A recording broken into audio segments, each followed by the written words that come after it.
What up, fam? Hit that like, hit that subscribe. Let's go. That's my baby. That's my baby. We're going at it at 110%. I just want 5 minutes of happiness, please. Just give me 5 minutes. And they scored! They did it! Left, beat left. What the hell was that? Oh, yeah! What the fuck are you talking about?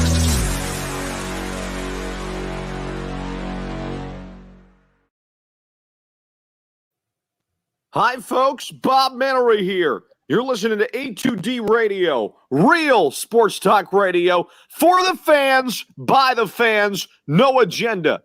These guys are the best in the business. Hashtag it. No notes.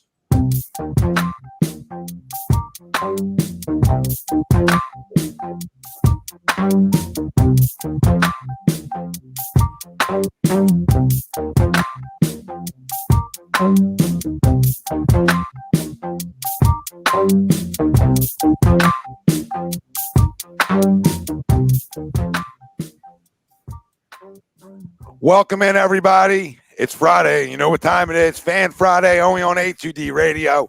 Every Friday, we are brought to you by eXp Realty. If you're looking to buy or sell a home, looking for a change in brokerage, contact our guy, Alan Foy, eXp Realty, at 302-682-8820.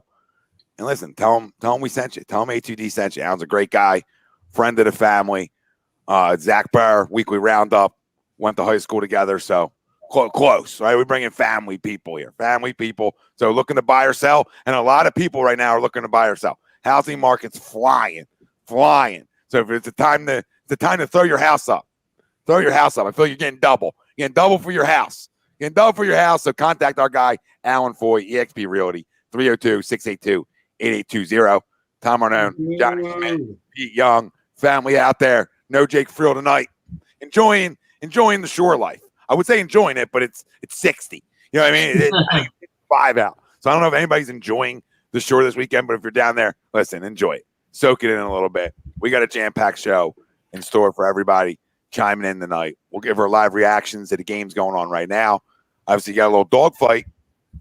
Celtics, Nets right now. And I believe the Knicks are down 13 down 15 now against the Hawks. So that game's almost a wrap with 4 minutes to go. If the Hawks blow that game, I mean, they stink. They stink. I mean, they're already not good in my opinion, and they really stink. You blow that one. Didn't they blow a 15-point lead the night before?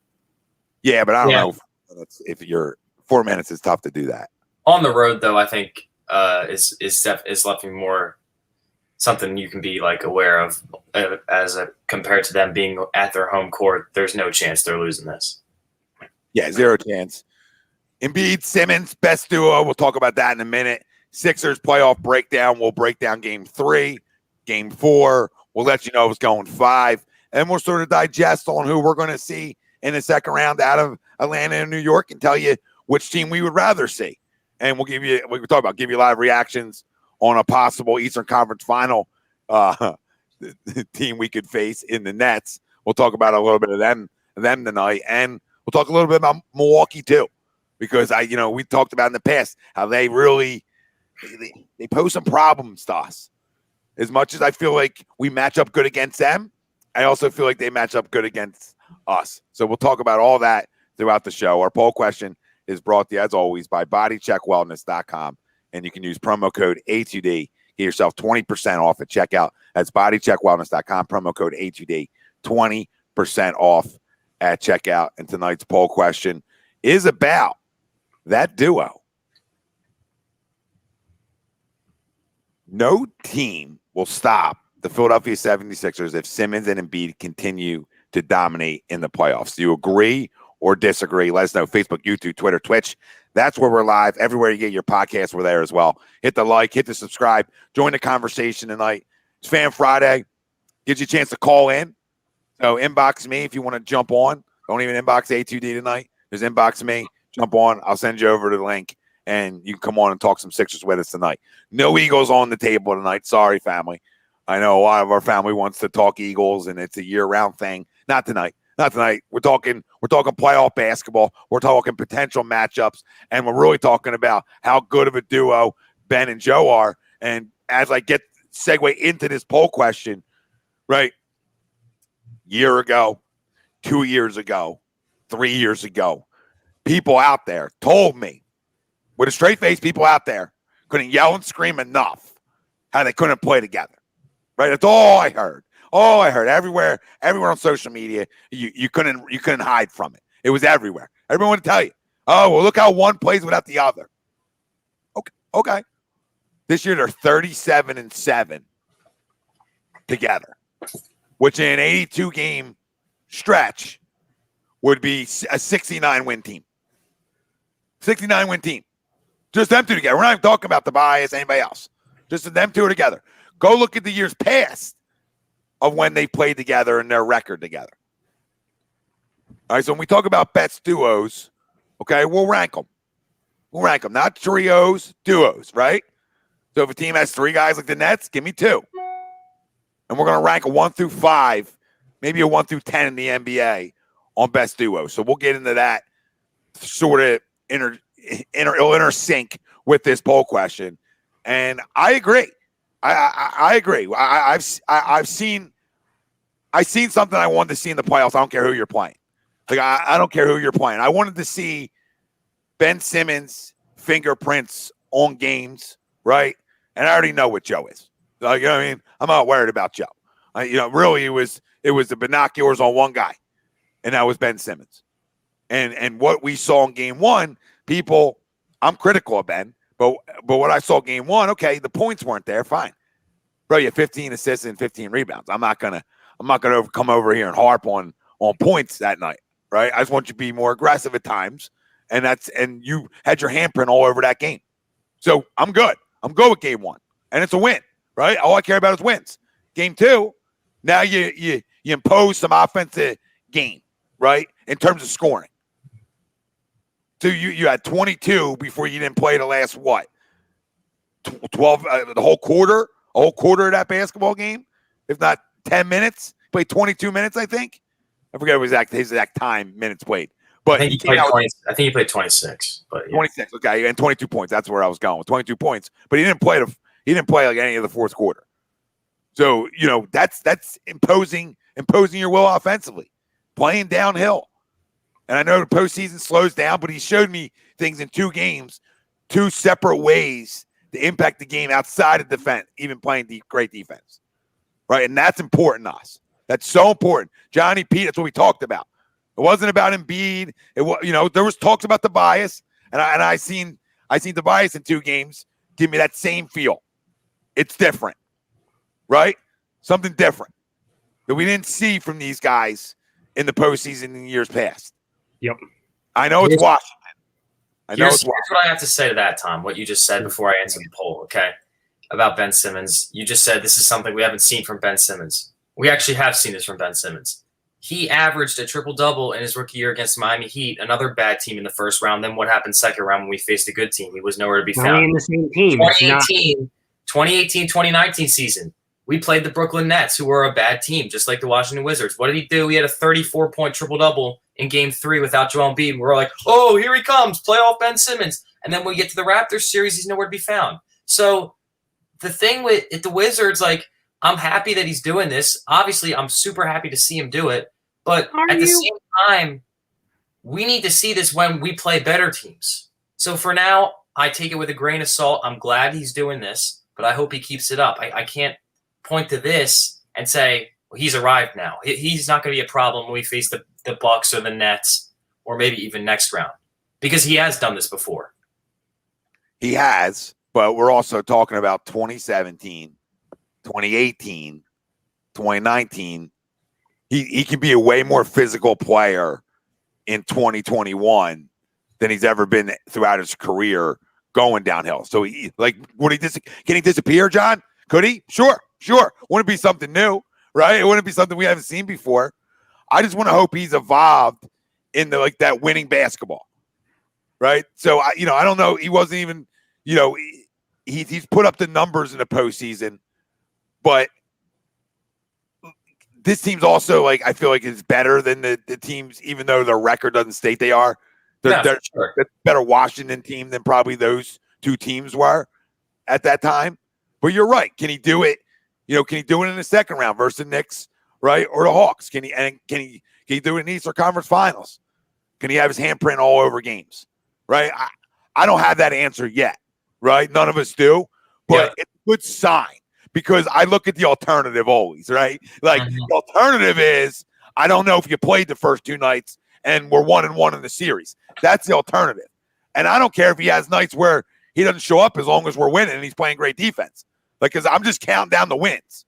How many more wins to get me to an NBA Finals? How many wins to cut the Nets down? So I'll agree that I don't think any team can stop him. The NBA's up for grabs this year. Before Pete goes in and adds and tells me why I'm wrong about what I just said about Ben Simmons, I'm just going to give my opinion on the poll.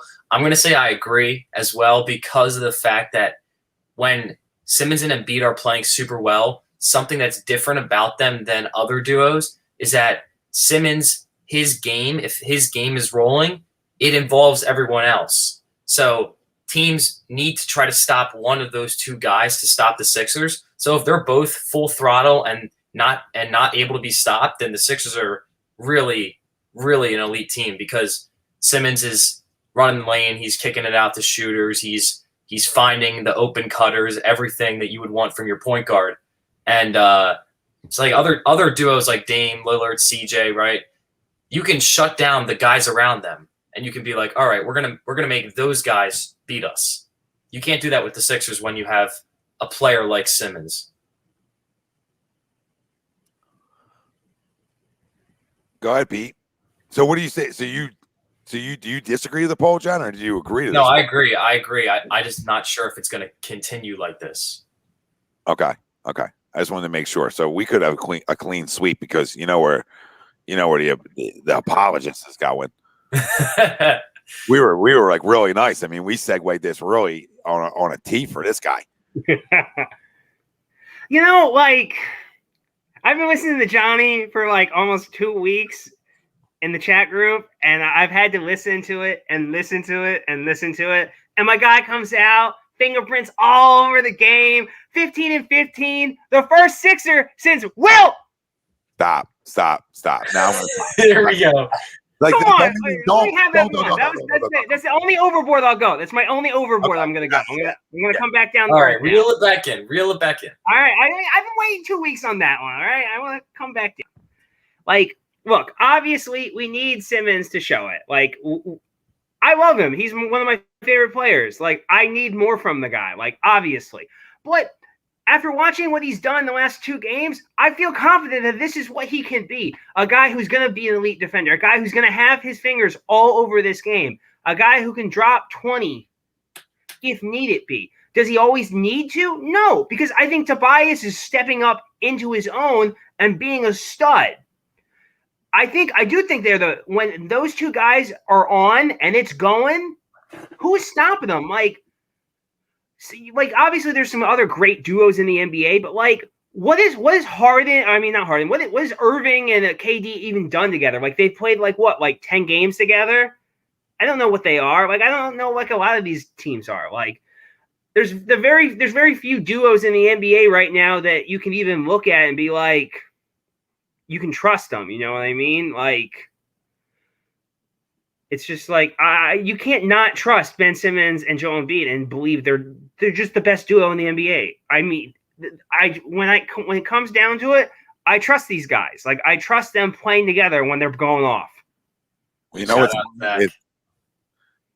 yeah. Sorry, Johnny. Go ahead. No, that's my boy. Shout out Zach. What up, Zach? Like, the reason I'll say and circle back to it, the reason like I agree to it too isn't even as much about Ben. It's about Joe. It's just that good, man. It's about Joe, and that's what separates it. And can Ben just play like he's played in the first 2 games? Play great defense. Yeah. Ryan Jennings says, what's the one thing that prevents them from winning at all? I mean, themselves, I guess. Youth, maybe. some inexperience, maybe. Like they're the ones that prevent it. I don't really know if youth is going to be a real issue with this team because, like, let's think about like next round. We all know we know we're getting through the Wizards, right? Next round we play a very young team in either the Hawks or the Knicks, and the Sixers have way more experience than either of those teams. Where I feel like the Sixers will have that advantage to get that done. Not let alone just being a way better team, like talent wise. But like the Bucks, Embiid and Giannis are the same age. So those are the two like stars. If we play them, I don't think that they have a huge experience advantage on us. The Nets, they do have an experience advantage on us, but how will the Nets separately? How will they guard us? Like that's what I'm trying to figure out. How will the Nets guard Embiid? And then the counter to that could be how will the Sixers guard the Nets? But I don't think we're gonna have to get to that because I think the Bucks will beat the Nets ultimately. Ryan, real quick, he said we have experienced vets that won it all and coaches won it all. No, I completely agree with that. But it's like your stars, though. You know, are they experienced enough in the moment? Them three guys, and their playoff. They have plenty of playoff experience with those three guys: Tobias, Ben, and Joe. Right? I know what Danny brings. I know what Dwight brings off the bench. I love Doc. It's nothing about them guys. But as you get deeper, your stars got carried, baby. I mean, you know what I mean? This is why it's a star-driven league. So that's what I say experience-wise. So it's this roster. The reason they're a 1 seed is because of the vets and these other guys growing as players, and Joe and Ben and Tobias, right? They've all grown in the help of Doc Rivers and these vets. This is why they've grown quickly into a 1 seed. You know, the only thing I'll say is that Milwaukee has experience in the Eastern Conference Finals and haven't gotten past it, but they've been there. We haven't even been there. So that's what I mean by experience. Like both teams you're going to see have more experience in that stage. Doesn't mean we can't beat them.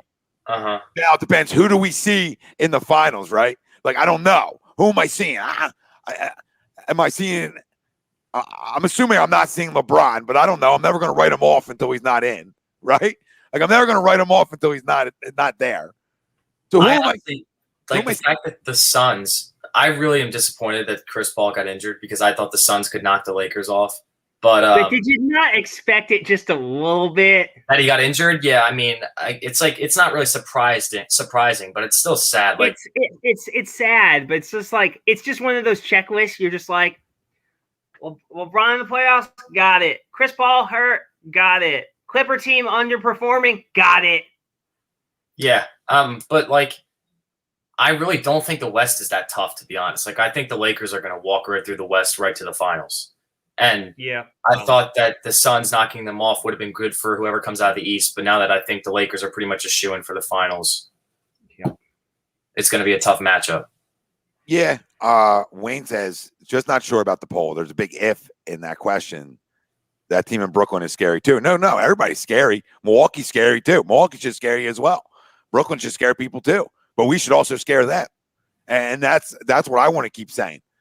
Because out of all them teams, we have the most dominant player. Yep. I know what Giannis is. I know what KD is. Right? That's why they're scary. That's why those teams are scary to me. Okay, but I'll be really scared Joel Embiid if I'm them teams as well. But yeah, I'm sure that those teams are definitely worried about how they're going to guard Joel Embiid, but I don't know if those two teams really fear the Sixers. And I don't think the Sixers fear the Nets or the Bucks per se, but I feel like there is some type of level of the Bucks and Nets are super confident when it comes to playing the Sixers, especially the Bucks when they've played us in the past. Cool. Let them be the Clippers, you know, overlooking teams, you know, that can get you knocked the hell out in the playoffs. Mm-hmm. Yeah, I mean, I know Brooklyn's going to score. I think you have a better chance of Ben Simmons, not defensively, but offensively, not being as bad against the Nets. You mean? No, I think against Milwaukee. Right? I think that against the Nets, he would have a better offensive game because of the fact that he can just take any baby down in the post like he's been showing us against the Wizards. Well, I would need him to against the Nets, to your point. Yeah. I'm saying the Milwaukee, he doesn't need – I don't think he needs to as much. right? Because they don't scare me as much firepower wise as the Nets, do, right? If you break them down, I still think Milwaukee gives us a tougher series in a weird way. But I just do. I don't know why. I feel we take the Nets down in 6. I think Milwaukee we go 7. It's weird. I don't know why. But the thing is, though, like with what we're seeing from the Nets tonight against the Celtics, like everyone, and I do think the Nets are a really good team. Like, don't get me wrong, but everyone's been gassing them up about, oh, look at the Nets, they're destroying the Celtics. Like, the Celtics are a play-in team. Okay, they're not good. So I'm really interested to see what the Nets do when they play the Bucks. That's going to be the real measuring stick for me when it comes to those two teams. Like, who is really the elite of the Eastern Conference? But like today, the game, the Celtics got out to a hot start, and they have a small lead against the Nets, mainly because the Nets are struggling on offense. If that's the Sixers, if you're the Nets and you're playing the Sixers, you come out with that performance, you already lost the game. Sixers will pull you out. We would be up by 20 right now if the Nets were doing that. So there's levels to how the Sixers defend and how the Celtics defend, and they're gonna in for a rude awakening. My thing with the Bucks is that like at least with the Bucks, like there's chemistry there. They've played with each other. This is a team that's like Thomas said, has been to the Eastern Conference Finals a few times. That trio up in Brooklyn have not played together. Like they've played like a combined like 6 games together, like in the regular season. Like they're still figuring everything out. They're still trying to figure out how to be a team, and that's a dangerous thing to do in the playoffs. Ask Miami how that worked their first year together. Like it did not bode well for them. The LeBron Miami Heat. Yeah, that's what you're trying to talk about. Yep. Not well, right. Jimmy's got his own. He's got his own issues right now. Yeah. Well, the number one Jimmy hater on the planet is trying to pound his chest right now. Yeah, I'm not talking about Jimmy Butler tonight. Jesse says, I trust Ben Simmons to be Ben Simmons when the game is on the line, and we need him to get us a bucket. He's not capable of doing that, but that's just who he is. As long as we don't need that, we're good. I think that's fair, Jesse. Like I don't think he's going to pull up jumper for a game winner. I just don't see it, which is a little. Imagine if that happened. Until he does that to get us into the finals. And when I was at the game 1 playoff game and he pulls up for that 3, it was like, oh, and then he missed, and then but if that went in, everyone. I love that Beal was talking shit. He's like, oh, you did that. I'm like, yeah. He also beat your ass too. Though the thing with Jesse's comment about as long as we don't have to do that, Ben will be fine. Like in the Eastern Conference Finals, there's not going to be blowouts. There's going to be close games almost every time, and that could be a concern late in the game if he can't knock down free throws.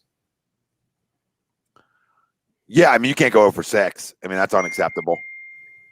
I can't see him having another game like that. Like, obviously, like he'll go 2 for 6 this time instead of 0 for 6. Of course, well, you were saying as long as he went 1, it was fine. So I mean, what's the problem? I said I would have been fine if it was 3. All right, if he went 3 for 6 or 4 for 6, I would have been like, that's a standard Ben. But like 0 for 6 just shows me that you're scared of the free throw line. You have the ability to knock him down. At that point, you're in your head so much that you have no chance of making a free throw. Yeah, I mean, like again, 0 for 6 comes back and bites you deeper in, right? It doesn't bite you as much now, but deeper in. Like, obviously, I want him to make those, but I'm like, and like, I want him to make the 3 throws. But on the night he has a 15-15 game, like, I can't like cry and punch my headboard over that. Like, it's annoying, but it's just like I can't let that take away from like such a beautiful game. Wayne asking us, who does Ben guard against the Nets and the Bucks? Ben has to guard Kevin Durant, in my opinion, for the Nets series at least, because he does do a good job on smaller guards, but he has sometimes struggled when he has to face a smaller, fast guard like Kyrie, and he has to try to get around the screen, and it takes him away from what he does best, which is one-on-one ISO defending. So I think he needs to be on Kevin Durant against the Nets. And then for the Bucks, I really don't know. Maybe Middleton, because he's a bigger forward who can score.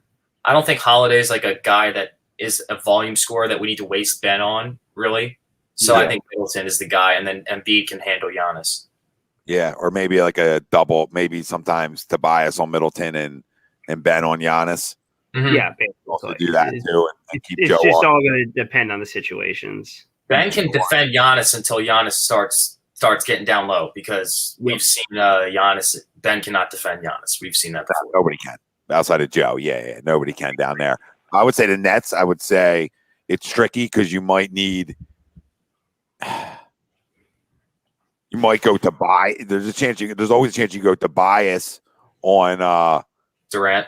On Durant at times.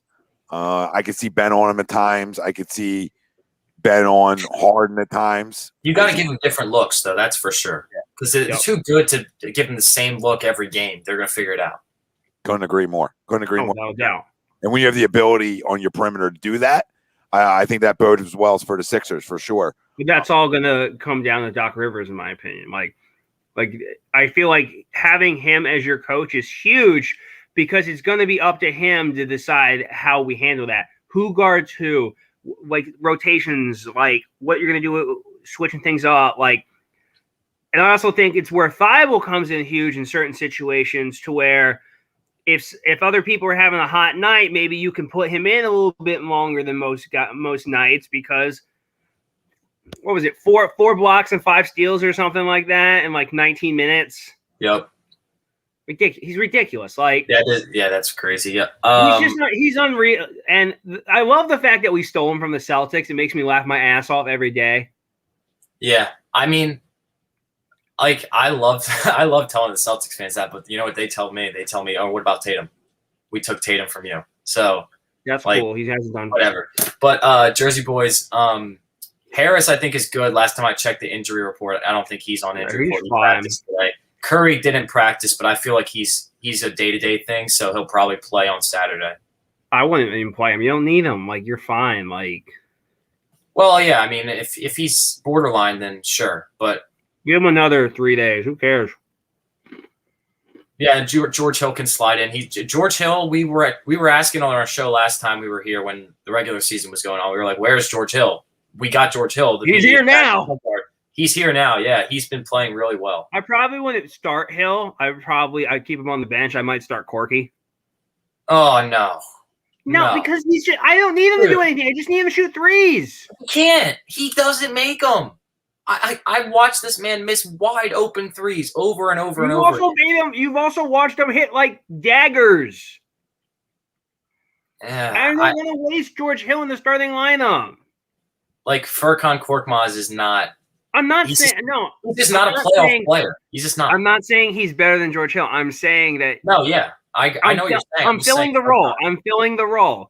If that's what Steph Curry gives me 3-point shooting. That's what I need. Furkan Korkmaz gives me the same thing. Like, I want George Hill with my second unit. Mm-hmm. Yeah. I mean, I don't know how long. I don't know how deep the second unit is going to go as this gets deeper. I just don't know what Doc's decision making is going to be with that.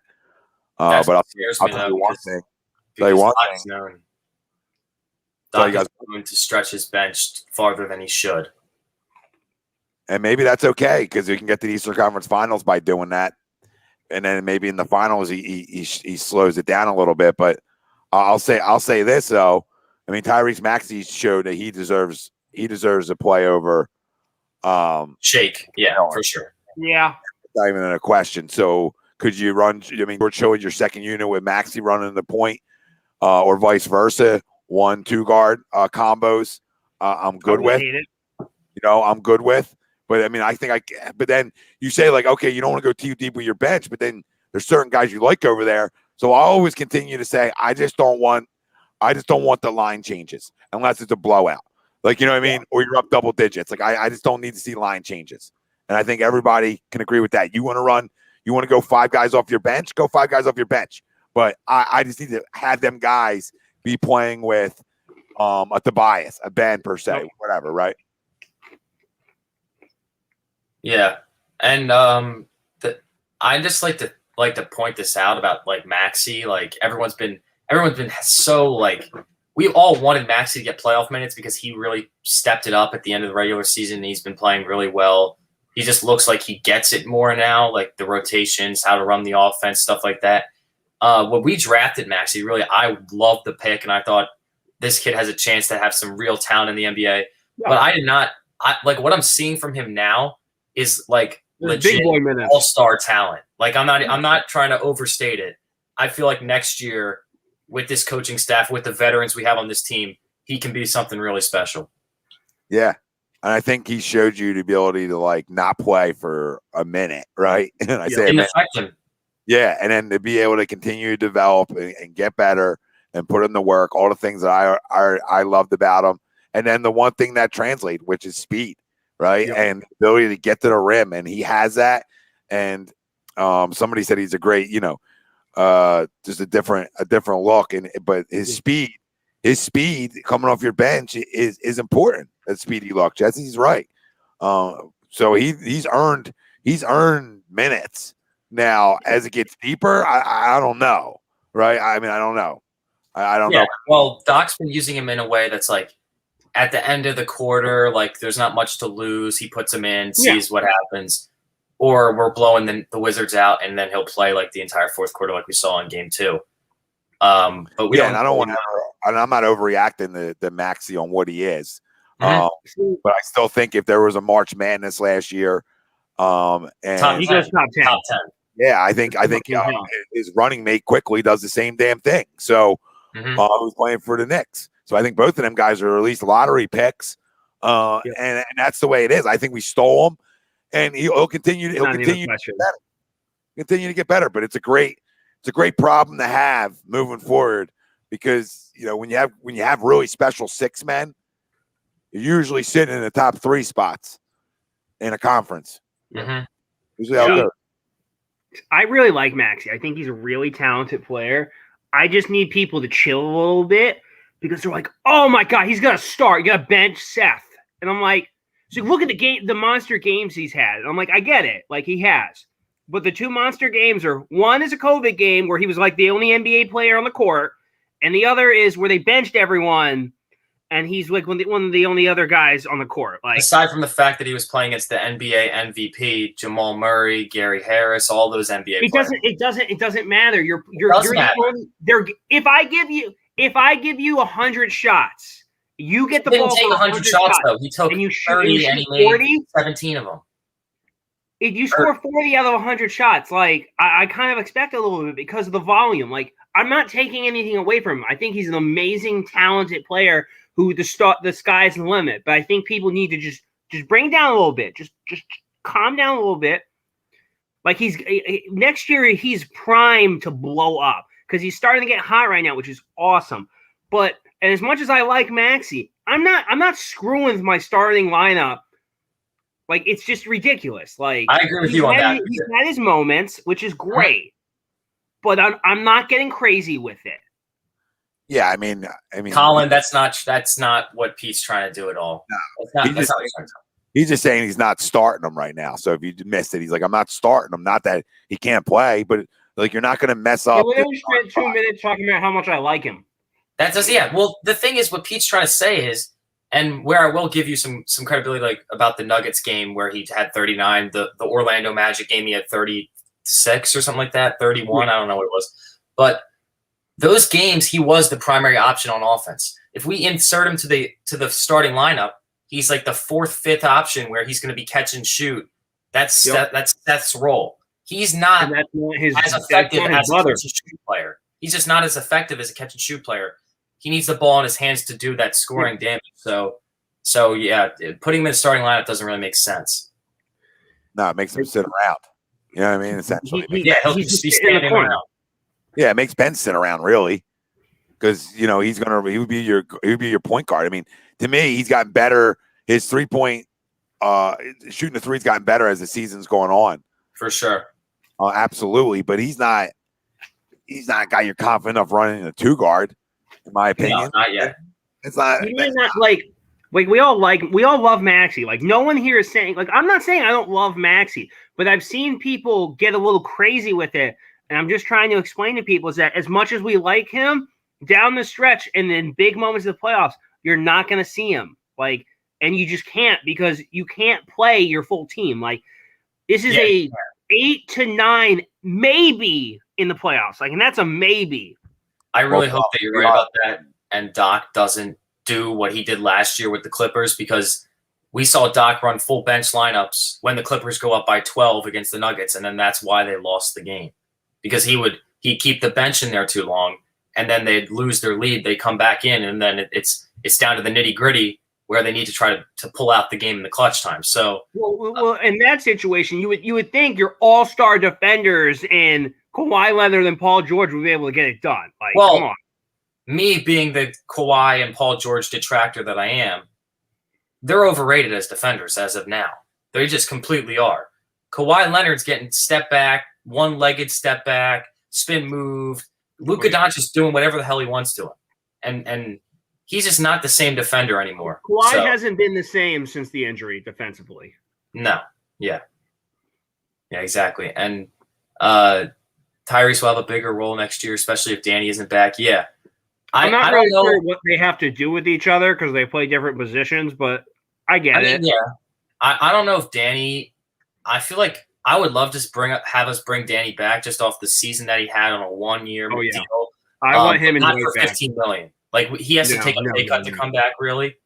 And I don't think any NBA team's giving him over $15 million. Like, if we got him for $10 million, I'd take that. $12 million, maybe. But I think you could get Danny back. I think Dwight comes back. I've loved every second of Dwight Howard in Philadelphia. Yeah, totally. Those two definitely should come back. Yeah, agreed. That's what's exciting for next year is that you're going to have so many young guys that we drafted in serious moments. You're going to have Paul Reed, you're going to have Isaiah Joe, and you're going to have Tyrese Maxey. George Hill is also under contract next year, so he's not going anywhere unless we trade him. Well, he'll only count for 1.5 million of his 10 million, depending on what day he's on the roster. Hey, Paul Reed. Paul Reed is not going to be in clutch moments next year. I'm not saying clutch moments. He's going to play more. I think he's going to play more. Depending on who we. If Dwight's not back, then Paul Reed will play more. But it depends on who we draft in the first round. I mean, I know it's a late first round pick. I get it. But do we have a pick? Yeah, you have 2 picks next year. 2 first rounders? No, you have a first rounder and a second rounder. Oh, okay. Yeah, so you just don't know who you take in the first round. If it's a 4, then maybe he plays. I'm just saying, because you're talking about a second round pick compared to a first round pick. Even though it's a late first round pick, I get it. But that I could see that. No, obviously we could maybe somehow get some guy in the first round, obviously. But I wasn't thinking of that. I was thinking of right now, because I like what I've seen from Paul Reed, and I think they like him. And, obviously he could end up being nothing. But, I was just saying, of the guys we've drafted, I think there's a lot of potential in this draft, from the draft. For sure. Isaiah Joe doesn't mind jacking. So you always like that. I love him. Go get him and Maxey. I still think that they're going to try to keep this starting 5 together.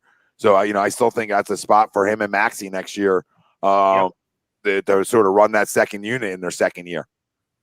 Do you think they try and trade Shake in the offseason? No, because what's the point? Unless you're going to throw him into a deal for a superstar, I don't see why you would trade him. No, exactly. If he's getting thrown into a deal for Bradley Beal, let's say, and his contract needs to go, and they want him because he's a young player. That's a very cheap, attractive contract, in my opinion. Yeah, that's what I'm saying. I don't see a reason to trade him unless you're going after a player that's going to get into your starting rotation. Well, my argument was in next year, Maxey kind of takes over the role as the sixth man, unless they move into the starting lineup. Maybe. I would like to see. I don't know how this is exactly going to work, but I would love to see Maxey get a chance to be a starter next year, because I feel like if he stays as a bench player for another year, maybe he'll just stop. He'll develop, but maybe he'll just continue to be a sixth man for his career. Whereas if we put him into the starting lineup, we give him trust, maybe he can develop into something even better, and who knows, maybe make an all-star game. It's going to be really hard for me to take Seth out just because he's just such an effective shooter. If Maxey can somehow be a solid to above average shooter, I'd be very tempted. I think he already is that, honestly. I mean, what I'll say to both of you is I don't need to do that, because if I'm not starting him, that means my starting five is really good. And that's what I want, because we already know Doc likes using his bench in the playoffs. So I would assume that they want a really good bench here to go along with the starting five. So to be able to bring Shake and Maxey off the bench next year, two guys who can score, right? I mean, I'm very critical of Shake and turnovers, and he's had a really bad month and a half, 2 months. Before that, but he can still score, right? So it would be nice to have two guys coming off my bench that can be instant offense. So if I don't have to start them guys, that's where I stay with, because now I know I'm a better basketball team. But you're better from top to bottom. Yeah, that's he needs to get his head out of his butt, because he needs somebody. I don't know what the hell's going on. Somebody needs to tell him, like, dude, you're gonna lose your job if you don't pick it up. Like, we don't need I think we all just figured that, like, once George Hill and them were to get him and George Hill were together, it would take all the pressure off him, because all you got to do is shoot. You don't have to worry about being the playmaker. You don't have to worry about passing the ball. Just shoot, baby. He used to be a really efficient 3-point shooter. Right now, he's not at all. So that's another problem with having Shake on the floor. Dallas up 20-6 right now. Oof. Jesse said Nad Steibel, who's a jumper away from starting. I mean, that's true. Yeah, he could not be even just a jumper. Like, if he can just be, that's my whole thing with Steibel. He's amazing. Like, I literally just needed to crack like 30+% in 3-point percentage, and I can start him. But like, well, last year he shot like 37 or something like that. But that was he had a period where he was shooting 40, and then he went down.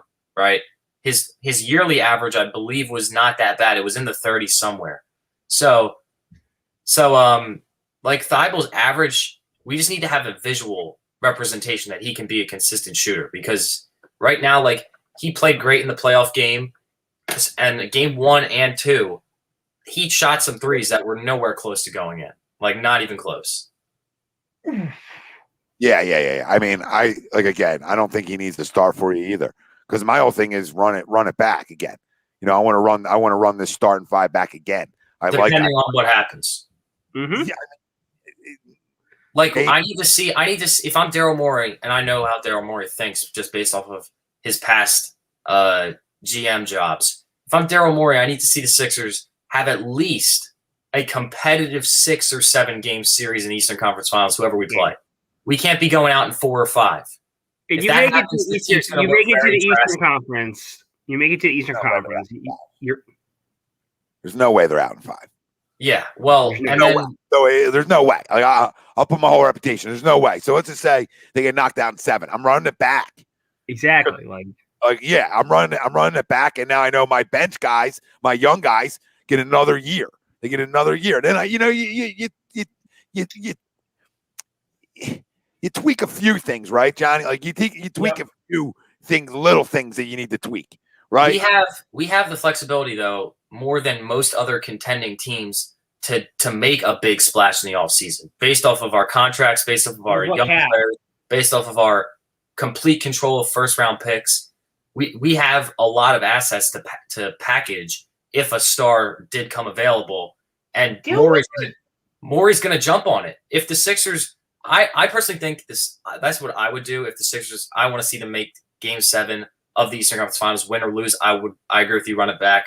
But I feel like Morey is finals or bust. If the Sixers don't make the finals, I think he's going to see his options, and if something comes up where he can make the team better, he's going to do it.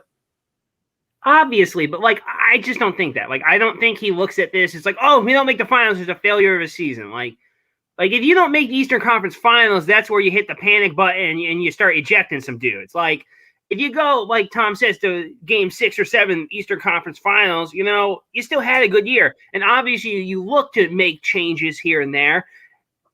If you could make a superstar type of move, obviously you go out and do that. But it's not like panic button. Oh my God, we got to trade whatever to get this one random dude. Like, no. Yeah, and with it. Is when you look at the series, right? We as Six. I mean, me. I don't know. I can't speak for you guys, but me as a Sixers fan, I would like to see the Sixers show me that they can compete with the Bucks and the Nets. I don't know. I think they can. I don't know for a fact that they can or not yet. But if the series gets to a game 7, that means the Sixers can compete with them. That means we beat them 3 games already. And if we lose game 7 at home, that would be disappointing to me because we've already shown we can play with them at that point. So finish it at home. And if you can't do that, maybe it is time to change something.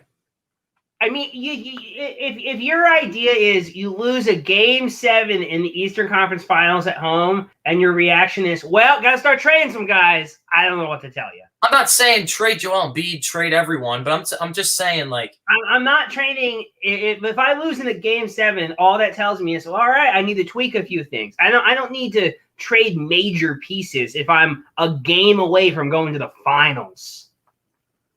Okay. That's a knee-jerk reaction. That is a maybe tweak finger not on the pulse. like I said, maybe a tweak, right? But I mean, it doesn't. I'm not saying he's not gonna. That Daryl Morey would sit on his hands and not make a big splash either, right? I think it just depends on what they think. But I liked it. But I really enjoy this starting 5, and I think they complement each other so well that I almost would venture to say run it back. But at the end of all this, so I believe this team's going to the NBA Finals. Yeah, I think it's a fair bet to have, especially what I was just talking about. Like, if you say the Sixers are going to get to a game 7, why can't they win that? That they can. They totally can. Yeah.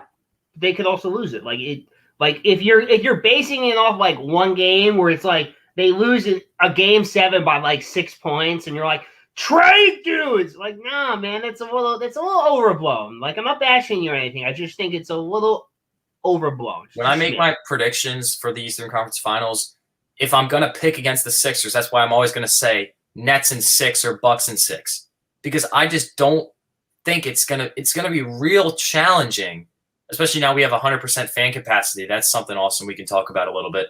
We have 100% capacity now, and when I was there Sunday, what it was like 12,000. It felt like 100%. So the Bucks or the Nets going into Philadelphia in a game 7, that's really tough. That's really tough. And I think the Sixers would have my confidence to win that game. Yeah, I mean they would have mine too, especially the way they play at home. You know, there's no question about it. There's no question about it. And yes, Spells, you're right. No matter what defenses do, they can't guard all 3. This team is so well coached, and they all buy in. And he said he's already trotting the broad street. I found it funny the Knicks fans were partying in the street as hard as we were when the Eagles won the Super Bowl after they win one playoff game. Well, I mean, they haven't been relevant since the 70s, so what do you want? I know, but like, come on. Like, y'all won one out of 2 games at home, and you're gonna act like you just won the Super Bowl? Like, Johnny, when your franchise is garbage and you get like the but the Sixers, we were in that spot too. The Sixers were in that spot where the Knicks were, and we won a playoff series. We didn't go party in the streets. Nope. Like Knicks, the Knicks are supposed to be, even though I don't think they are. They say they're a storied franchise. Act like you've been there before. You gotta understand, like, it's been like decades for a lot of these fans seeing good basketball. Like we've at least had periods where we've watched it. Like, they're like one and done in the playoffs in the last like 15 years. Like, that's their their playoff wins route was shorter than ours. Like we had the Iguodala and Drew Holiday era, which was like nice and cute and all. Like, we were never going to do anything. Knicks, but like we were like a game away from going to the Eastern Conference Finals. Like, they wouldn't really have anything like that. Like, at least in the 2000s, like, they were garbage. Yeah, it's a bad luck. Act like you've been there. Act like you've been there before. You win a series, you want to go crazy, be my guest. But yeah, sure. If they won this series, I totally get it. Yeah, it's too much. Too much. I would love nothing more than to see them out in 5 now. You know what I mean? Like, bye, just because you guys want to celebrate that. That's like a no-no. It's like a no-no. And plus, I hate the Knicks. And I think we smoke the Hawks. Like, I think we sweep the Hawks. Or at least it's 5. I'll say 5. You know what I mean? Because I'll always give a Trae Young game where I where I can't just stop him and he's making logo shots, right? So I'll always give one to that, but no longer than 5 because they stink. They stink. So Knicks fans, understand the team you're playing isn't any good anyway. Okay. Yeah. All right. The most overrated 4 seed of all time. And I like Trae Young. I like his game. It's not about that. It's just they're not ready to win yet. They're not ready to win yet as a complete roster. They're good. Don't get me wrong. Yeah. And I think the Sixers are going to be able to pull off the sweep against the Wizards. But whenever I predict a series, I always say the better team, like if, for example, the Sixers in 5 against the Wizards, because you never know, maybe they'll get one game at home. Like they could get one at home in DC, but they're not winning more than one. Yeah, game 4 you get where you know what I mean. They just don't want to get swept and then they come out hot. You know what I mean? Yeah, exactly. That's fine. Like whatever, they can get their one win in if they want. I don't really care. Like, but that's it. Like I don't think they're winning a game. I think we're sweeping their ass. Totally. I mean, that's definitely plausible. And if we're looking towards a potential Hawks series, because now it looks like even though it's only 2-1, looks like the Hawks are gonna make it through just based off of how they've played against the Knicks so far. But if we're gonna face off against the Hawks due to their inexperience, I don't see them beating us in Philly at all. Nope. And that just shows me that it's going to be Sixers in 5. No, Yeah, I agree. Bloodbath. And then it comes down to Milwaukee or the Nets. We just need to take care of our business. We take care of our business, we can get our confidence up going into that game and going into that series against those elite teams. And those 2 elite teams are going to be tired from their series, I think. Yeah. I don't think those 2 teams are going less than 6. So, yeah, exactly, Johnny. Exactly. It might be a series where we're sitting around for a minute, which is only benefited to all our ankle injuries from the other. You know what I mean? It was like ankle gate game 2. I mean, the amount of ankle injuries we saw. Yeah. Yeah, the Sixers are going to have, I think, if we sweep the Wizards, we're going to have at least like a week off because the playoffs are going to continue. And they don't start the next round until all the games are done. We're going to have at least 5 games off if we sweep them. Yeah, and I think Hawks, Knicks still go 6 at minimum. Oh, yeah. I think that's still 6, maybe even 7. I think the Hawks are going to win next game at home, 3-1. Knicks will win 1 at home, and then 6-game Hawks will pull it out. That's possible. Could see 7 too. Yeah, you could. The Knicks can still win. They can go tire themselves out. Go for it. Yeah, and that's something where if the Bucks and the Nets go 7 and we're waiting around, game 1, the Sixers have a supreme advantage. Oh yeah, because if we're playing the Hawks, that's a 4-game sweep, baby. Yeah, I mean it could be. I just don't feel comfortable as knowing previous experiences saying 4-0. I just don't feel comfortable like saying that because it's just bad karma. You know what I mean? Okay, I'll say it for you. Bama, can you do us a favor out there, everybody watching? Hit that like button, hit that subscribe for us. All right, and if you haven't subscribed, when are you coming on? Why do I feel like Todd was a Clippers supporter? Why would you do that to him? I don't know. I don't think he is. I think he's just saying so much for him. Well, yeah, because they're frauds. Is that game getting ugly right now? It's getting closer, but it's just like Luka was on the bench for so long. Yeah, but I don't know. I still think the Clippers win this game tonight. Kyrie's struggling because of the Boston fans. He's 3 for 11 right now. Listen, it's a great game and it's a telling game. If you're a Nets fan, because just like the Wizards, to me, it's a team the Nets shouldn't lose a game to in this series unless it's game 4. You know what I mean? Game 3s and game 4s are different to me, right? Like the Sixers, I got to go win that game tomorrow. I don't care if I win it by a half a point. You know what I mean? I got to go win that game tomorrow. If I cough up game 4, fine. I come home, I close out game 5. Right? Is that a 7 p.m. game? Tomorrow, yes. Yeah, 7. Okay. It's game over for someone tomorrow. You know what they seem to be missing in Miami? Heart. Oh, stop it. Miles and miles of heart. Oh, here we go. Heart So and soul my ass. Pete, the Heat culture. Oh, yeah, just great culture. Well, I still like that. I still like their the president and their head coach. But I'll say to Pete is I'll consider this puffing my chest, but I'm not. But I said it a million times. I would have kept the bias in that deal every day. I would have kept the bias over him every day and twice on Sunday because of the age. And nobody wanted to listen. People told me I was crazy. I said, the one guy's 28, the other guy's 32. Which other guy, what guy are you trying to have for 5 years? Yep. It's not about talent in that moment. It's about fit. Yeah, it's not about that. In that particular moment, it wasn't about that.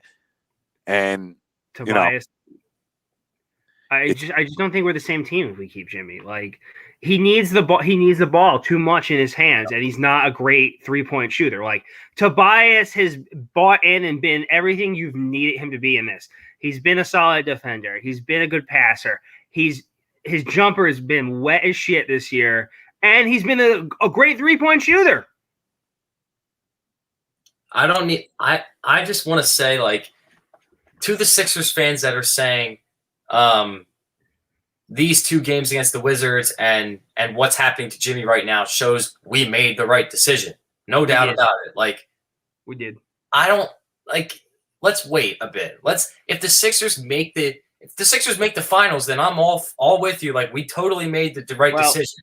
But when you go from making the finals to getting knocked out in the first round, I say that says we made the right decision. Okay, but that's not all on him. That's mainly his teammates.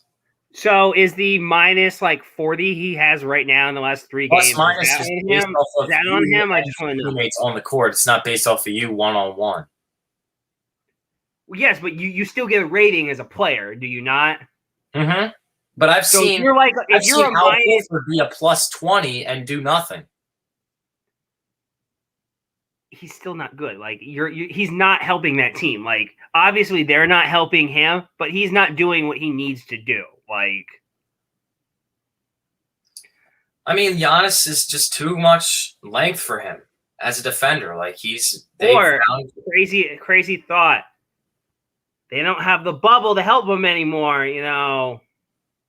I just think the Bucks are just I think it's less about like the Heat being frauds and like a lot of Sixers fans that don't like the Heat. We want to say, they're frauds, they're the bubble team. They are. I think it's more about the Bucks just getting better. The Bucks are really, really good, but the Heat are also frauds. No, it's just the Bucks are just way better. It's just what it is. The Heat. I think it's a combo. The Heat, they were late. They weren't a top 4 or 5 seed for me coming into this year because I thought the quick turnaround actually would hurt them. Yeah, a lot of fans will use that as an excuse.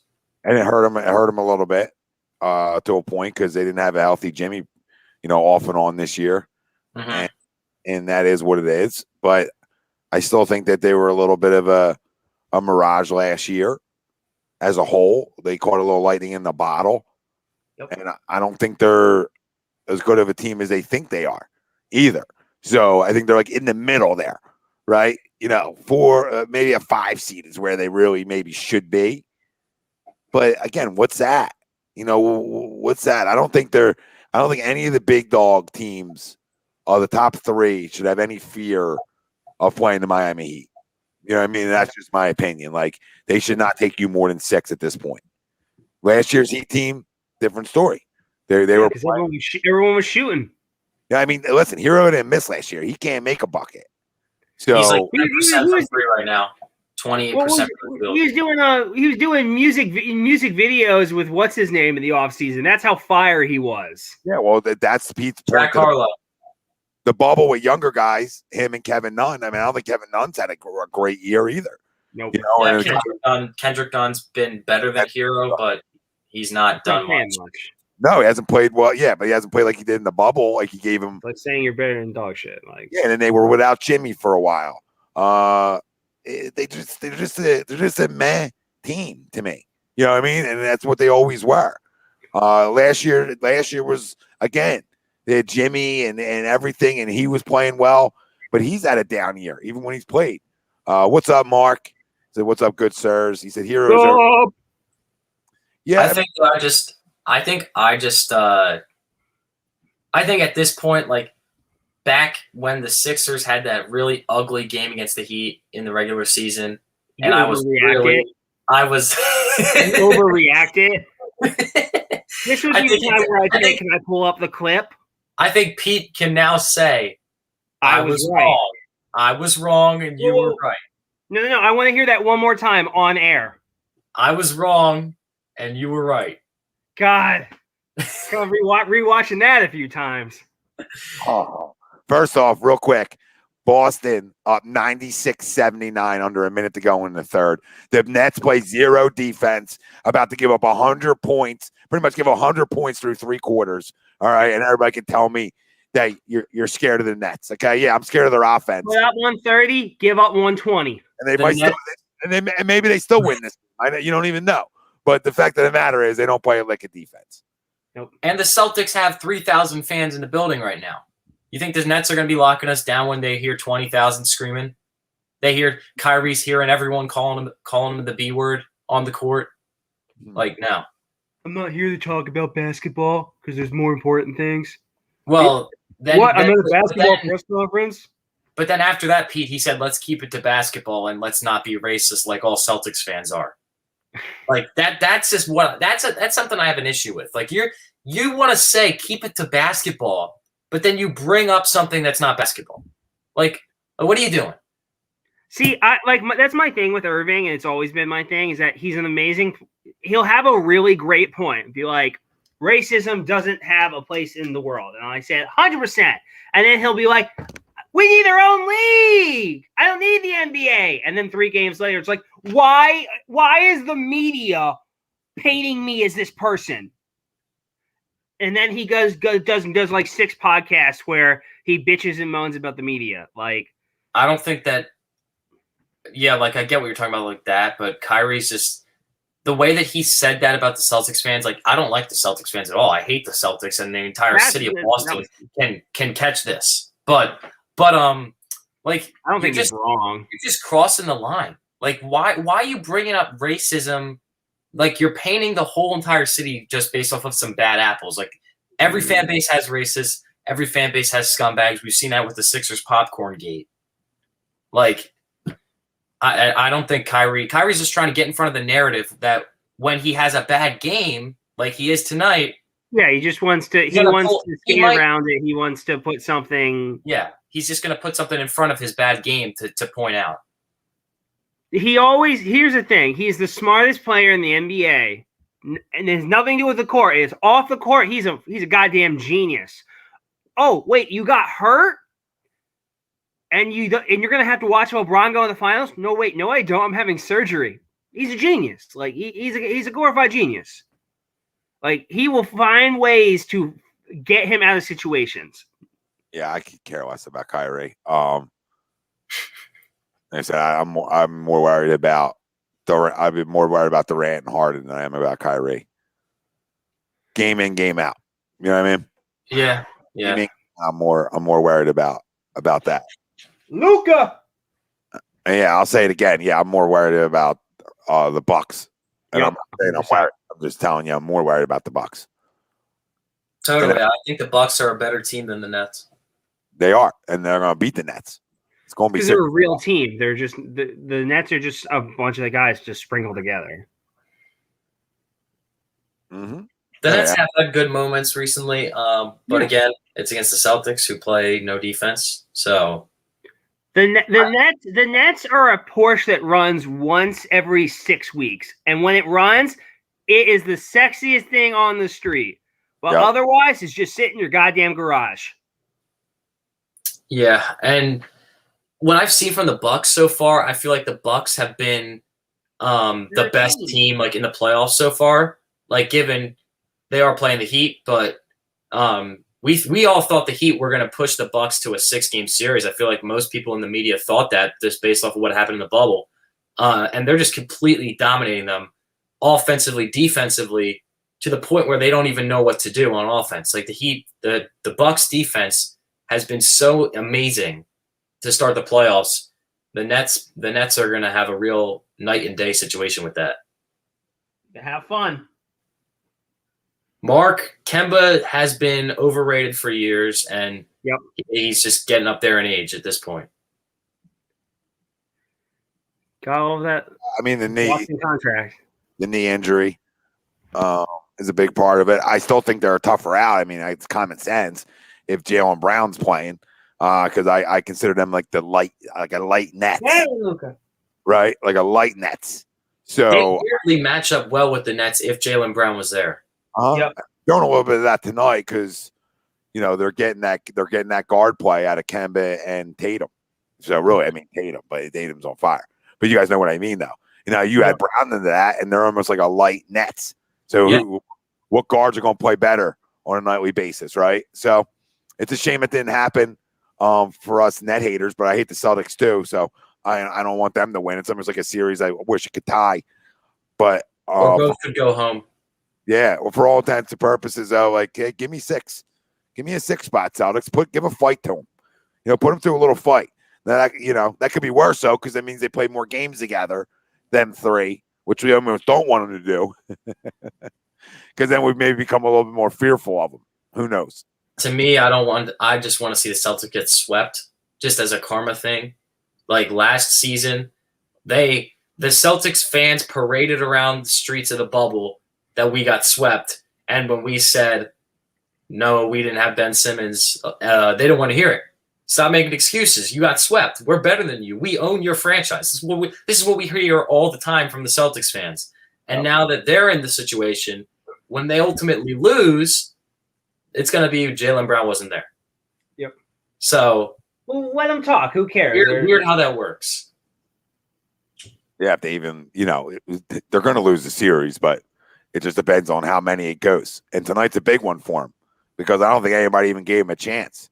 I know I bet the Nets home dog game 3. I mean, I bet the Celtics, sorry, just because of the situation. I thought they would cover and give their best fight tonight. Just like I think the Sixers could see Washington's air quote best fight tomorrow night and a place where we've had some house of horrors, regular season wise over the last few years. Not so much this year, but in the past, with this team. Yep, not this year. And they're a tough team because they have 2 stars. So, you're a 50 burger from a Bradley Beal, right? From it being extended 1 game. So tomorrow's important. Game 4 is my toss-up game. Like, I don't really give a rat's ass. You know what I mean? Like, I'm not hyped up for game 4. You know what I mean? So I can expect the players to have a little letdown. Now, if you sweep, it's even better, right? You even feel better about yourselves. Yep. But what do you guys expect to see tomorrow night? And give me player of the game for both teams. And give me a little score prediction. Let me go. I'll go. Player of the game, I'm going for the Sixers, Joel Embiid, because he like he said today in his interview, he cannot wait to get some crowds from the away fans to just shut them up. He cannot wait for the hate, for the boos, for everything. He wants the smoke from the Wizards crowd, and he's gonna go down there. And I think he remembers that night when he got injured in the DC arena. That was against the Wizards in DC when he got injured. So I think he's just going to go down there and absolutely dominate. I'm expecting 40 ball. Yeah, he's built different, John. You know what I mean? He just built different. Some guys run away from it like Kyrie in a way. Exactly. You can't understand that people are just going to yell and scream and say bad things and stupid things, and it's just the way it is. Use that energy to your advantage, right? I don't condone people saying anything racial-wise, right? But heckling's part of it. Nothing should be like nothing of that should ever come up, right? That's just common sense. But in terms of like heckling players, heckle's free game. I mean, as a player, you expect it. You expect for the Wizards, I'm going to go Bradley Beal because he's just their flat out best player. Like he shows up every night and does his thing. No matter how hard the Sixers play defense, he seems like he gets 30. But final score, I think the Sixers win. Sixers win 115 to 99. So I would assume that's a cover as well. Because also Westbrook, even though Westbrook stinks in the playoffs, like Westbrook is absolute garbage in the playoffs, he is injured currently. He's probably going to play, but his ankle, he sat out of practice today, so he's compromised a bit. And without Westbrook playing to some degree, even if he's super inefficient, he runs their offense. So without him, they're really not a good team at all. No. They need him to even be competitive, right? It's just like because they're starred heavy, they're top heavy per se. They got two guys and guys, right? Right, boy? Two guys and guys. So I mean, if he doesn't play, they're in trouble. He'll play though because he'll give it a go because he is a warrior. Yeah, give Russ that credit for that all day. But they're not good enough. They're not good enough to beat us. I know the line Sixers are given 6. So obviously Washington home dog. But Pete, what do you got tomorrow night? I'm gonna throw some people off. I say Tobias Harris is my star of the game. Again, Tobias continuing his hot streak. I've loved what I've seen with him over the last 2 games. He's been a stud. He's been a pimp.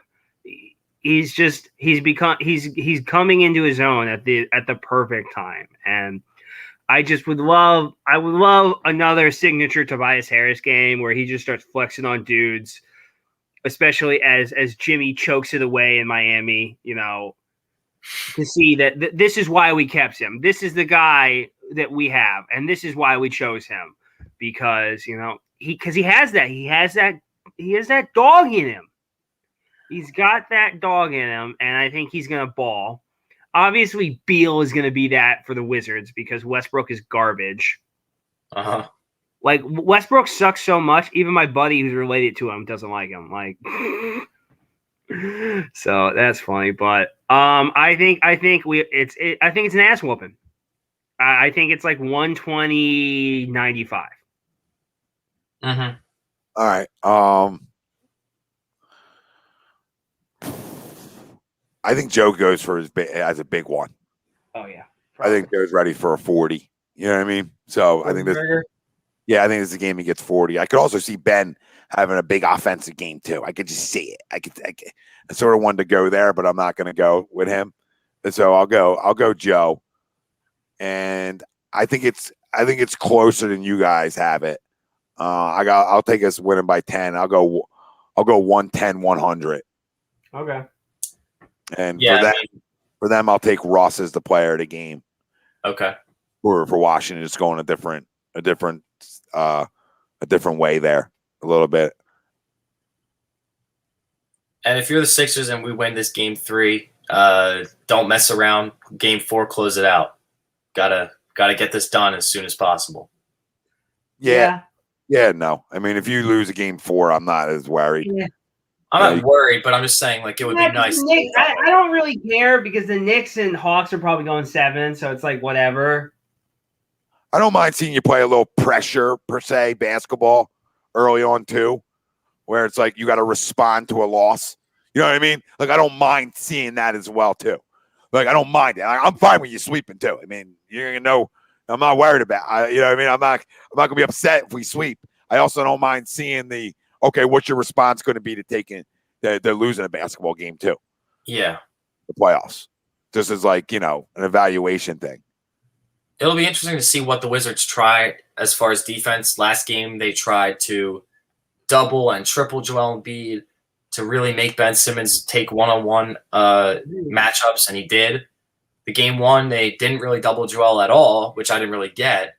And they doubled Ben, leaving Joel and Tobias one-on-one, and they just got killed. So really, they don't have anything to stop us. So as long as we play our game, I don't think we really have any business losing to them at all. No. You're just, like I said, you're just a Beal game away. Beal Westbrook maybe game, like combo game away, right? That's it. Like they both have. We've seen Beal go for 60 and lose. So yeah, but if you go Westbrook going for 30 and him going for 50, I just don't see Westbrook ever scoring 30 on the Sixers in a playoff game. Probably not, but I'm just giving you the only way that they get a dub. Like, Yeah. that's the way they can get a dub. Yeah. And I could see that very well in a game 4. I could see that coming out and people panicking. I can see it's the typical Philly. Not you, Johnny. I can see social media. I always think about like social media. Like, oh my God, look at her flaws. I think if we lose game 3, there will be some social media panic for sure. If we lose game 4, I feel like it'll be like, all right, 3-1. Like, we're going home. We're not losing. Yeah, no one's worried. Oh, yeah. They lose tomorrow night. If we lose tomorrow night, there's going to be some panic city from some people. Should have traded Ben Simmons. Joel Embiid's not it. Tobias Harris shouldn't be here. Yeah, let's just hope that doesn't happen. I don't want to see that fucking nonsense. Like we said, we're the superior team. Tomorrow night's a statement game that you are dialed in, night out, right? That's what tomorrow night is. You don't let your foot off the gas, and you show that you can come out and play damn good basketball on the road right from Jump Street come playoff time, right? Like, all right, first road game in the playoffs, come out and show that you're gonna go take care of business on the road, like you've done this year and done a really good job of this year, right, boys? So Yeah. show it to me. I don't care who to play. You play Little Sisters of the fucking poor. I don't care. Come out, show me. Game 3 tomorrow night. Put your foot on somebody's throat. Again, I don't care if you win by 1 point. Go win a basketball game on the road and show me that you're built for this. You know what I mean? You're built for this. Yep, exactly. Philly Sports Passion said, "Are Nets fans panicking? If the Celtics can pull this out, and let's say somehow the Celtics win Game 4, then I'd say they're panicking. But I don't think they're panicking right now. No, they're not going away in this either, as expected, right? If the Celtics, I expect the Nets to win regardless. But what you said, Tom, about let's see if the Celtics can push to 6. If the Celtics push to 6, as a Nets fan, even if we win, I'm panicking because that just shows we're not as good as we think we are. Yeah, and if this guy's hurt right now, Marcus Smart, if this is getting up, but if he's hurt, then you can wrap it up real quick. I wouldn't be worried about anything. He's the only guy. You know what I mean? They don't have any more pieces to lose at the guard position. You know what I mean? From a Nets standpoint, though, it's like you think about it. All right, we just went 6. Let's say they go 6 with Celtics. We just went 6 with the Celtics. How are we going to beat the Bucks? How are we going to do that? Yeah, listen, everybody had them this clean sweep after the first 2 games. So, would I say nervous? Would I say nervous? No. Panicking? No. Would I say some caution? Maybe. Some red flags maybe come up from losing 2, if they do. Haven't even lost 1 yet, so we got to wait and see. Jesse, yes, we believe Westbrook is playing. It's not announced. He did say afterwards he was probable. So, take that for whatever the hell that is. I feel like Westbrook would have to have a broken bone or something to be out. Yeah. He's not an out guy. And I told you about the Clippers tonight too, right? They withstood that early blow tonight. They really did because they were down 17 early on, and they were now they're up 3. So they withstood that. I still think that series goes longer than people think it does, as well. Possible. I could see that series where both teams take the both road games, which is like a mind fuck, right? You're like, what? What's going on? The Clippers have no home court advantage at all. They got paper fans in there while the Lakers have real fans. True. Kyrie Irving 3. Boston up 7, 6 minutes to go. So they've been hanging around in that 7 to 10 range of the lead. So the Celtics got to keep scoring. Yeah, that's what it comes down to against this team. You got getting hot. Honestly, I've seen Kyrie Harden make a few threes in a row. Keep going to the line. You know what they did, and they've really done a great job of adjustments. Boston too, because they were down big early, and what they did is they started going downhill a lot more, creating switches, right, and getting advantages and taking the ball to the bucket against this team. And that's what I really took out of this game as another recipe to beat the Nets. And that's why I think Milwaukee definitely beats them because they're downhill. They're a downhill group. You know what I mean? I think downhill groups beats them in 5-6. I really do. I think if you're a downhill basketball team and you're really good at going downhill, like Sixers, Bucks. The Sixers and the Bucks play basically the same style. They play downhill. They play kick out to shooters, defend really well. So they're in trouble that way because this is a recipe. Teams copy, and especially good coaches. And both them teams, the Bucks, Sixers, well coached. And so is Boston, obviously. And that's a little adjustment that happened early on in this basketball game. Now, I'm not telling you they win it because of that adjustment, but they, it worked. It worked because we talked about they had almost 100 points through 3 quarters. Yeah. Mark says, are you guys worried about the Knicks? They've been playing really well. No. No, Mark, they got their doors blown off tonight in Atlanta. They're down 2-1 in the series. Still think it goes 7. But no, if you're worried about either one of them teams, Mark, though, as a number 1 seed, then right? we're not a number 1 seed if we were. The only way the Knicks are winning is if Spike Lee's making a movie about it. That's it. I don't think it's going to happen because the Hawks are just better. But I would love to see the Knicks versus the Sixers, and it would just be absolute entertainment, pure entertainment to see Joel Embiid face off against those Knicks fans in Madison Square Garden. Yep. Just shush them. And remember, Ben Simmons has never lost a game to the New York Knicks. He has not. Was he like 7-0 or something? It's more than that. It's 15-0. Oh, really? Yeah, it's quite a long history of Ben Simmons never losing to the Knicks. Yeah, and we swept them this year, too. We swept the Knicks and the Hawks. And the Celtics. And we lost to – actually, I think what it was we beat the Wizards every time, I think. We lost to the Knicks one time when Ben wasn't there. I remember that game. But did we what? Madison Square Garden? I forget. I'm pretty sure we lost to them one time this year. Because I remember people were saying like the Ben record still was intact because he wasn't there. Oh, okay.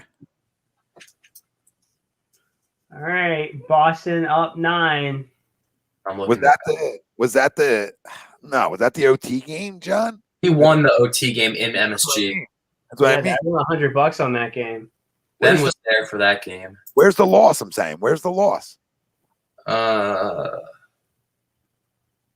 January. Hold up. Let me see. I'm not saying you're wrong. I just had this in my head. I'm looking it up. No, actually, we did beat him every time this year.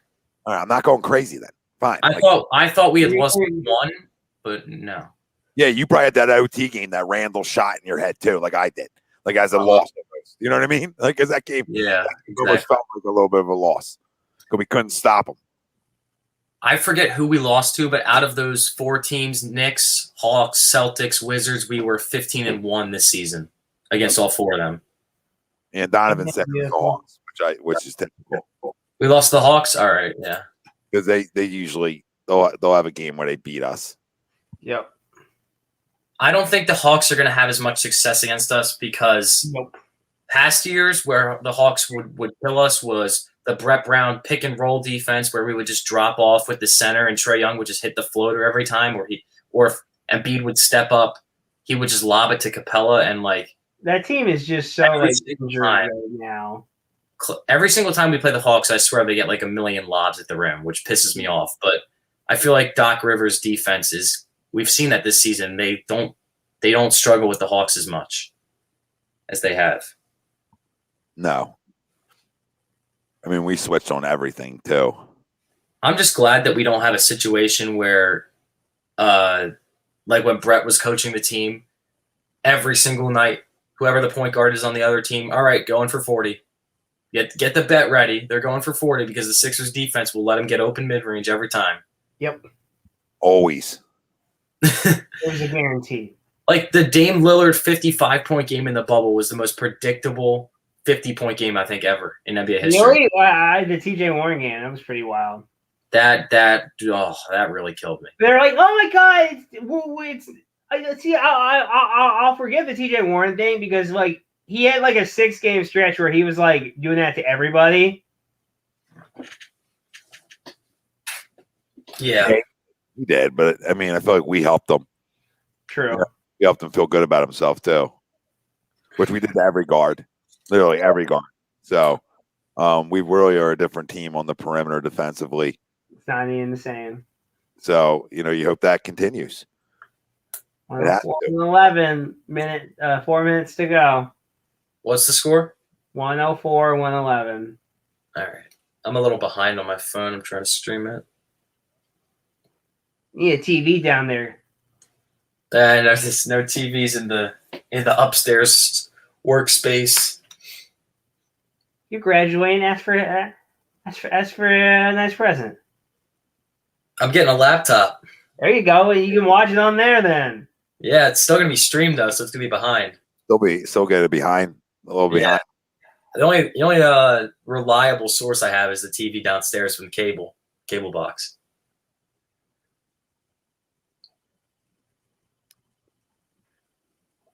I'll go back to this Nets game. Let's see some of these comments. Are we going to be talking baseball tonight? I mean, that's up to Tom. No. But as far as me, I have been out on the Phillies for weeks, and I'm really, even though I'm wearing this because, I'll never give up on the Phillies, but I haven't watched a Phillies game in a few weeks now, and I feel a lot better about myself. Yeah, I sadly watched them. I don't feel like talking about them. I mean, Yeah, I'm good. win like 6, 7 in a row, and I'll start having a conversation. Exactly. That's what I say. Can we win 4 in a row? Then I'll come back. It's like the people who cry about the Flyers. I'm like, when you do something that makes me give a shit about you, I'll care. And with Bryce being injured, like, what are we watching here? Even with Bryce on the field, it doesn't even matter. Yeah. They're a 500 baseball team, stupid money. I haven't seen nothing to tell me otherwise yet. Maybe when Didi's back and they're fully healthy, they can hit. That's the only way I can hold out hope. I mean, right now I look like a 500 baseball team, which would make Vegas spot on about their win-loss over-unders to start the year, right? The only thing I'm gonna delve into the Phillies with is I don't think this will be the case because I have faith in this guy, but I really hope that they didn't have another situation with Alec Boehm where they just ruin another young player. I really hope that because they put a lot of pressure on him this season, being he hadn't even played a full season in the MLB yet, and they put a lot of pressure on him saying MVP this, MVP that. This kid is going to be the next greatest player. Like they did the same thing with Dominic Brown, and given Dominic Brown didn't have the same talent, but they do this with their prospects. Whenever they get a good prospect that gets some media attention, they start piling all the superlatives onto them and giving them all the pressure in the world, and sometimes those guys just can't live up to it. Yeah, well then the prospect isn't good enough. Exactly. Because I watch prospects everywhere. He's got to be better. He's got to be better. He's hit balls hard and early on. I have faith in Alec, though. I feel like he's been unlucky, in my opinion. Yeah, there's unlucky, and then you got to start getting some hits. So, yeah. I mean, we'll see. We'll see where that. We'll see what he does, but he's important in this lineup. Extremely important in this lineup. It's got to hit. Got to hit. This whole lineup's got to hit. So they need some health to come back and continue to try to tread water here until that air quote help arrives. And Dave Dombrowski can't sit on his hands either. Nope. So they got to find ways. Now Dombrowski's running out there with Matt Joyce and whoever the hell is playing third base, Ronald Torreyes at short. Like it's getting bad with these injuries. No, these injuries are brutal. They're killing you. But again, you got to try to tread water, and stay in it until these guys come back, and then you got to play up the air quote expectations. Celtics up 9 with was it 3 minutes to go? No one in the division has run away with it yet either, which is somewhat of a saving grace because we thought this division was going to be It's like 90 100-win teams, 90-win teams out the ass, but really these teams are 500 teams. Yeah, it's because 90% of the East is hurt right now. Yep. Like the Mets have 23 guys on IL right now. Again, a chance for you to sort of put your foot on people's throats, and they didn't do it. Nope. They didn't do it. Even when they were healthy, it was up and down. Yep. They're going a little hot streak, but I don't know. I mean, something else that bothers me though about them is that we all, I think, are fans of Aaron Nola, but he has been a complete disappointment this season. He had 2 or 3 good starts, but if you're that number one guy, 8 out of 10 starts, you got to give us 6 to 7 innings, 2 less runs. If you're an ace, and he's going out there in games against the Marlins and giving up 4 and 2 1/3. You can't. No, it's not good enough. Come on, dude. You're better than that. His last outing was obviously better on the road, thank God. But you're right. Got to be better, especially on the road. I mean, Ace Ace is a 3.95 ERA, and Vince Velasquez had a 2.85 ERA. Oh, Vince is actually having a pretty solid year. Yeah, Vince has played well. Mm-hmm. I mean, pitched well. Sorry, he's pitched well, better than expectations, obviously, because he's not going to give you more than 5. He might give you 6 every once in a while. Gives you 6, 1 out of every 5 games. It's a good day. Yeah, I mean, if the earned run average stays the same and he continues to pitch well, it's a huge for this baseball team. I mean, you need guys to step up for this team to get where they want to get to. And we'll see if guys can. And again, when Didi's back and Bryce is back and you're healthy, you got to hit. Yep. Hills 190 was asking about Joe Giglio comments. I don't know if you guys know what he's talking about. I don't know. What is that done say now? It was Joe Girardi, Joe Girardi. Who's available or not no more. I don't care. Hills, you know what I mean? I don't care. Baseball guys, they're different. You know what I mean? Head coaches are different in other sports. I know some stuff got leaked. I know he's probably annoyed over how the start of this first 50 games is essentially gone. So there's some of that. And I just chalk it up to being no big deal. I'm not worried about that. I'm worried about wins on the baseball field.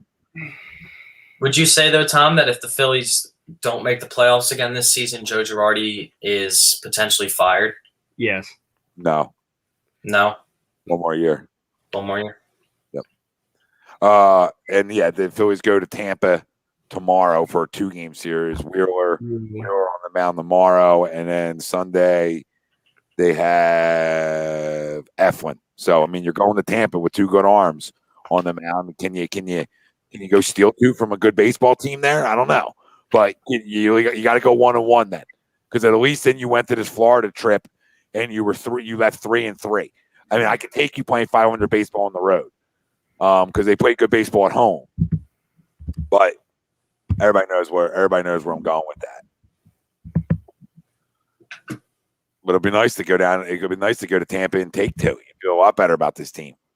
Yeah. I know no Bryce. And then what's Didi's deal? He has some type of wrist injury, I think. It's like an elbow. Like an elbow, boy. Is he ever coming back or? He went to go find his defense. And then we got to go to Cincinnati, and they might score fucking 15 runs a game off of us there. So that's not a. Yeah, what's with their deal? They always have some real good hitters, but they never really win. Nah, they're whatever. They're whatever. So 118, 109, 118, 110. So a chance to go back down 7 again for the Nets. 2:30 to go. Foul. That's a weak call. All right, so Nets back down 7, 2:33 to go. Celtics ball.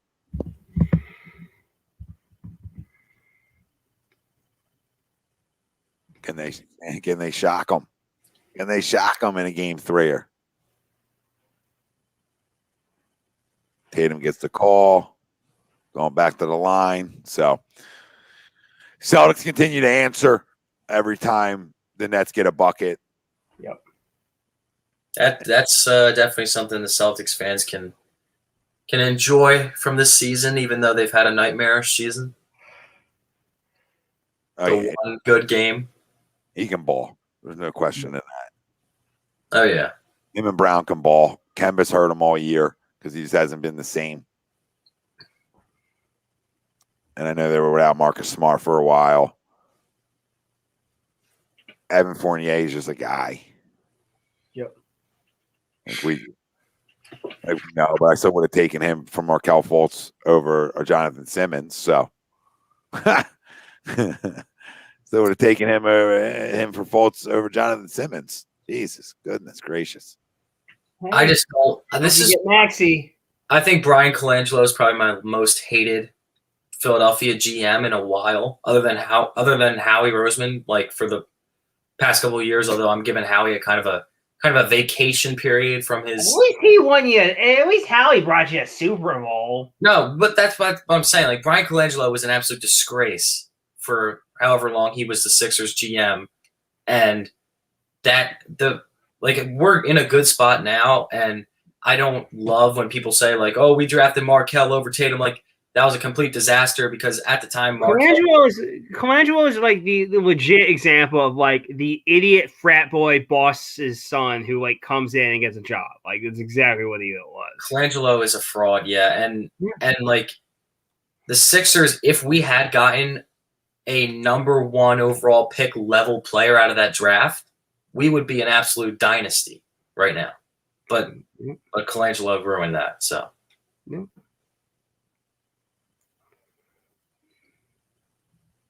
All right. That's still in this game. That's still in this game. Philly sports fashion. Yeah, I know. I can't believe I'm like semi-rooting for the Celtics. It does make me sick. Yep. It is kind of sad. Harden for 3. Typical. Needed it. Missed it. Oh, boy. Typical. Needed a 3. Missed it. Celtics up 7. 1:30 to go with the ball. Bucket here. Ices it. In my opinion, it ices it. How many does Tatum have? For 3. Nope. That's out on the Nets. How many does Tatum have? Hold on 1 second. I will tell you guys. A lot. I know that.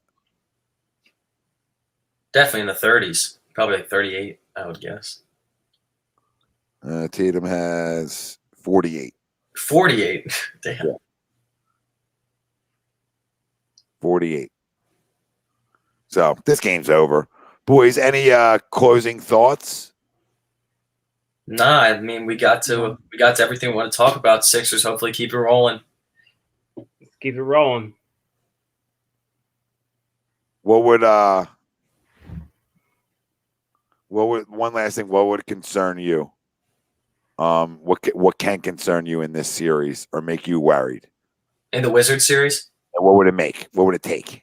What would it take? It would take the Wizards winning the next 2 games for me to be worried. All right. Yep. If we lost the next 2 and it went 2-2 in the series and the Sixers offense like doesn't have a pulse, which I don't know how that would happen, but if it does happen, then I'll be worried. But the entire starting 5 would have to tear their ACLs for me to be worried. Agreed. All right, we're all on the same page, so it's really nothing. Nothing can make us worried in this series, and I don't know if anything's going to make us worried in round 2 either. So, like we said, conference finals are bust. Family, we appreciate you all chiming in, tuning in tonight. Make sure you hit the like, to subscribe, turn your alerts on, hit the bell over on YouTube so you know when all our shows go live. 17 shows on the platform. Soak them all in. Soak them all in. And yes, the Mavs need to win to make it 3-0. Yes, because if not, I think that the Clippers take 2 there and it becomes a 2-2 piece. Yeah, they got to close the door. They don't want to leave the door open. which would be a total mind fuck. So we'd like to thank our boy Alan Foy over at eXp Realty. He brings you every Friday show, and he brings you the weekly roundup every Saturday as well. And if you guys are looking to buy or sell a home, great time for it. They're flying. Bad time to buy, great time to sell. If that makes sense, in my opinion, from that what I see from the housing market. Looking for a change in career or brokerage? Contact Alan Foy, eXp Realty, 302-682-8820. Tell them the boys from A2D sent you. We're also brought to you by BodyCheckWellness.com. You can use promo code A2D, get yourself 20% off at checkout. And we know many of us in our family deal with mental health and addiction issues, and we're happy to support the Counseling Center and Sunrise Detox. If you need help, please call 856-651-8117. And our guy, Dr. Paul Vidal, Specialized Physical Therapy, LLC, Burlington, Cherry Hill locations. Find him on the web, specializedphysicaltherapy.com. Thank you all for joining us. For Pete Young, John Schmidt, I'm Tom Arnone. We love you all. Turn them damn alerts on. We out.